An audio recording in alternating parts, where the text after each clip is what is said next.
before, nung mga bata-bata ko, high school, sumasali ako sa yung mga poster making contest, ganyan. Pero ngayon, mas na-include ako sa pagsusulat. Marami akong mga poetries about life, love, ganyan. Mga feelings na nararamdaman ng typical teenager, yung mga ganon. I just put it in words. Boyish type ako nung bata ako, mga elementary, ganyan. So, hanggang 4th year high school. Tapos parang nung nag 4th year high school ako, doon lang ako pinush ng mommy ko na mag-pageants, mag-modeling. So, parang late ako naging maarte na sa buhay. So, late na rin ako yung nag-ayos, late ko na rin naramdaman mag-lipstick, mag-makeup. So, nilubos-lubos ko. Simula na natutunan ko.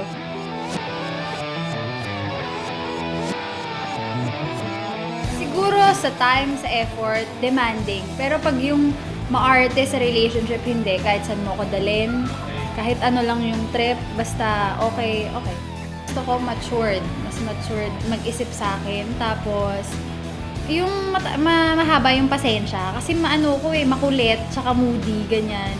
Marami akong mood swings. So, pag minsan tinamaan ako ng toyo, yung ganun, maiintindihan niya.